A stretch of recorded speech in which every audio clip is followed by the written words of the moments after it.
The following program is part of our Wisconsin Vote 2014 election coverage.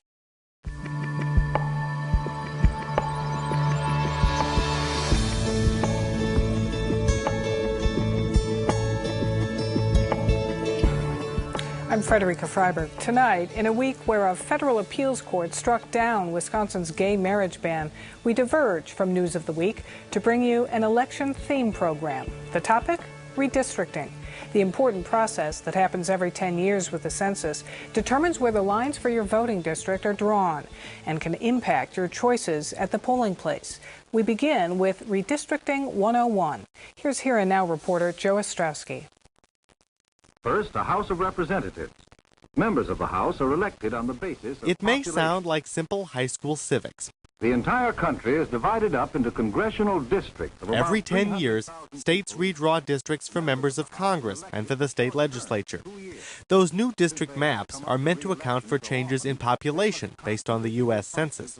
But with the power to redraw those maps also comes the power to shape the outcomes of elections. To show just how dramatic that impact can be, advocacy groups have developed what they call redistricting roulette. It's a diagram that shows a fictional town with two parties, represented by circles and triangles, trying to elect representatives to 5 seats.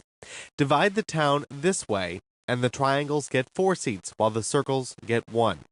But rotate those lines a few degrees, and the circles pick up 4 out of 5 seats. Rotate the lines once more, and the circles shut out their competition entirely. Generally speaking, and in Wisconsin, the party in power controls how the new lines are drawn.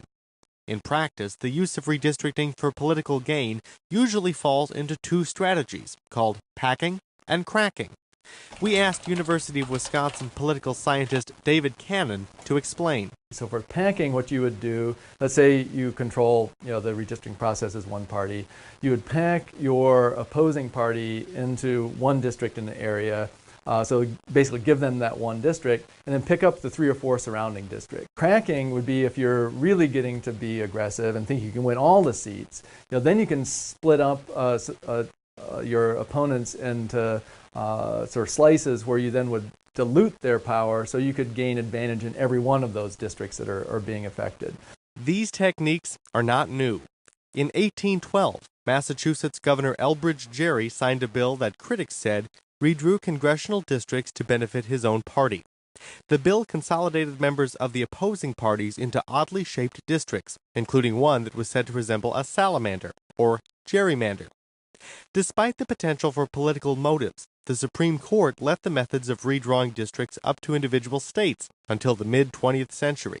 The states could do whatever they wanted with redrawing district lines, and so a lot of states just didn't even bother to redraw their lines. They would go 10, 20, 30, 40 years and not even redraw lines at all. In Wisconsin, for example, the state legislature redrew districts in 1921. The lines weren't redrawn until 1953, when a committee of 5 lawmakers and 3 citizens redrew districts for the state legislature in hopes of making those districts more even. Other states, however, continued to have unequal districts. The districts became very unequal in size in terms of population, and so the faster growing parts of the state would get 2, 3, 4, 10 times as many people in the state legislative district as parts of the state that weren't gaining population, or in fact even losing population. And so these huge inequalities happened by the 1960s then, where finally someone sued all the way to the U.S. Supreme Court, and the court ruled at that point that states had to create districts that were relatively equal in size, the one person, one vote idea. That meant that states would have to redraw districts for Congress and the legislature every 10 years to keep districts equal. In Wisconsin, it also meant more tension. The Assembly, Senate, and Governor would all have to agree on new districts after every census. The combination of forcing the legislature to confront this every 10 years, which hadn't been true before, and just the fact that we're a very competitive state politically, that the 2 parties here have been very closely balanced in the last 40, 50 years, makes it so we're much more likely to get divided government than unified government. Here's how that's played out. After the 1960 census, the Republican legislature and 2 Democratic governors failed to agree on state legislative districts. Eventually, the state Supreme Court intervened and drew new maps. After the 1970 census, a Democratic governor, a Democratic assembly, and a Republican Senate were deadlocked again over new maps. The state Supreme Court threatened again to draw new lines before lawmakers reached a compromise. In the 1980s, 1990s, and early 2000s, divided governments faced the same challenges, the same deadlock, and the same involvement from the courts.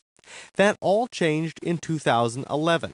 For the first time in generations, there was no divided government. Republicans controlled the Assembly, Senate, and governor's office. And so with the Republicans firmly in control, they basically took control of the process and kind of took it out of the public eye in a way that hadn't been true before. The new maps passed the Republican-controlled legislature and were signed by Governor Scott Walker. Citizens groups soon challenged the new maps, but the courts ultimately upheld the new congressional maps and called for minor changes in the legislative maps. Since then, some have called for a new method of drawing district lines in Wisconsin. The next round of redistricting is just 7 years away. Experts say Wisconsin's legislative boundaries were drawn in 2011 by packing Democrats into a number of overwhelmingly Democratic districts and then spreading Republican voters into a larger number of districts with smaller but still safe majorities. In our next report, an example of how redrawing the lines took most of a more Democratic city out of an incumbent Republican's district and what happened next. Zach Schultz has the story. This is where we are. We're right in the center of all this. Republican Amy Loudenbeck's 31st Assembly District can be seen as a microcosm of the state of Wisconsin. So again, you're here in one space, but you can kind of get a feel of what all Beloit has to offer. In the west, she represents part of the city of Beloit, an old industrial town split by the Rock River. This is Geneva Lake. In the east, she has the wealthy village of Williams Bay, a tourist town with a lot of big boats.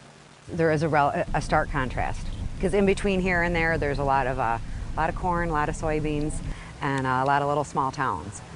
But when Loudenbeck first ran for office, her district was much different. Her hometown of Clinton is in eastern Rock County. It was part of the old 45th Assembly District, which was centered around Beloit and had been represented by Democrats for decades. I thought it was very Beloit-centric, and I thought somebody needed to do a better job of representing everyone. In 2010, the incumbent retired, and with the Tea Party wave at her back, Loudenbeck won the seat with 54% of the vote. I didn't come in as an activist, as a partisan activist. In her first few months on the job, Loudenbeck voted for the Act 10 changes, voter ID, and a budget that cut aid to public schools. Those were not things that I ran on, but they were things that people that I know here, I think, trusted that I would make an informed decision and not a partisan decision. I was very aware that there were people that were going to be unhappy. It didn't take long for Democrats to say Loudenbeck would regret those votes when she faced the voters of Beloit in 2012. It was about the next generation and not the next election, because I didn't have an expectation of winning a second time. I wanted to win the first time. A couple months later, Loudenbeck learned she wouldn't be running again in most of Beloit. Whenever they put the maps out to the public, I probably found out a day before that. In 2011, for the first time in state history, one party controlled the redistricting process. Republicans had a private law firm draw the new legislative maps. One by one, members were brought into the Assembly Speaker's office and told to sign a confidentiality agreement before they could see their new maps. It's an attorney-client privilege document in a law firm. So at the time, that didn't seem unusual to me. That actually seemed kind of like standard practice. Loudenbeck's home was now in the newly drawn 31st Assembly District, which stretched east into the more conservative Walworth County. I had about 50% new people. I had a new number, new senator. She lost most of the city of Beloit, with her new district line running along Prairie Avenue on the far east side. When the Republicans gerrymandered the state, they really took care of Representative Loudenbeck. Before redistricting, Democrat Tim Cullen's 15th Senate District used to include Representative Loudenbeck in most of Rock County. Now it does not. Senator Cullen says redistricting was a lifesaver for Loudenbeck. They got her out of Beloit, Democratic Beloit, and moved her over into part of Rock County, Republican part of Rock County, and into southern Walworth County. Representative Loudenbeck laughs at the idea the Republican Party went out of their way to save a freshman lawmaker. I think it's very flattering to think that people thought it was that important. But the facts are clear. Amy Loudenbeck's re-election prospects went way up with the change.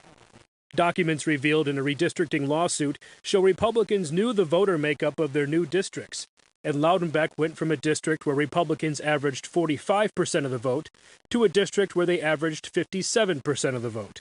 In 2012, Loudenbeck won re-election with 56% of the vote, almost exactly what was predicted.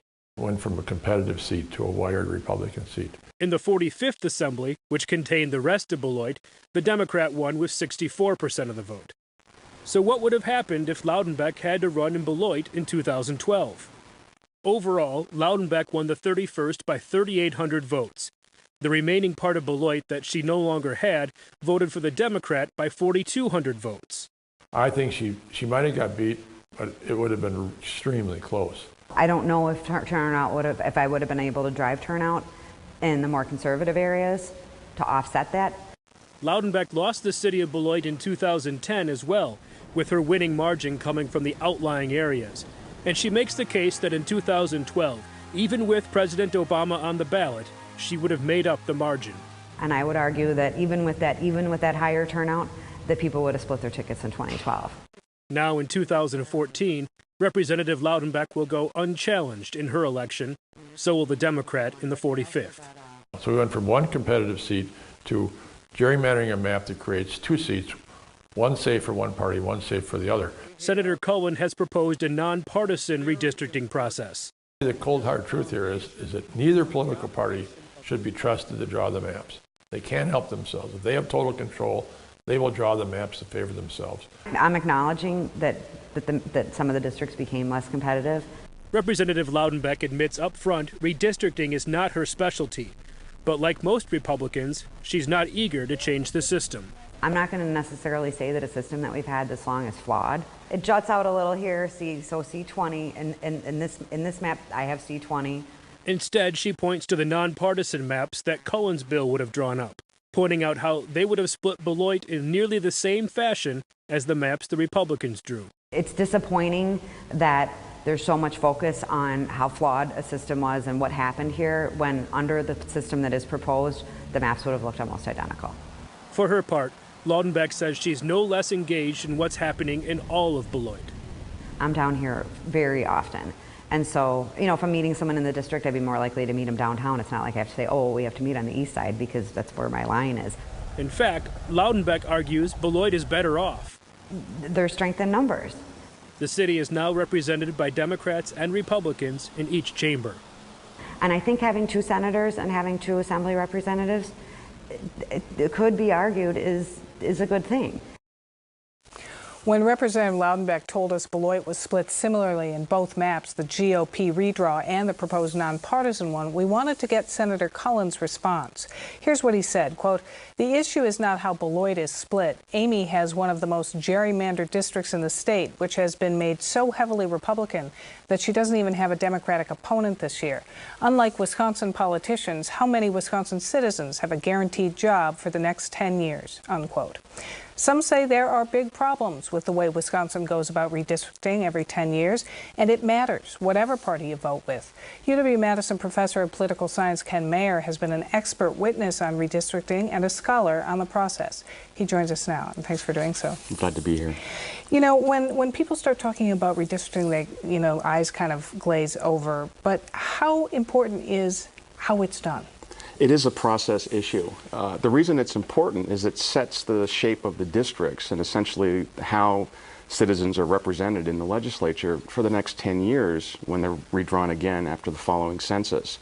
And a combination of computing technology and geographic information systems have made it so easy and so efficient to so carefully calibrate the districts that things are becoming more partisan and more gerrymandering in states where the legislatures control the process. So we talk about it being more gerrymandered and more partisan, but why is that a problem?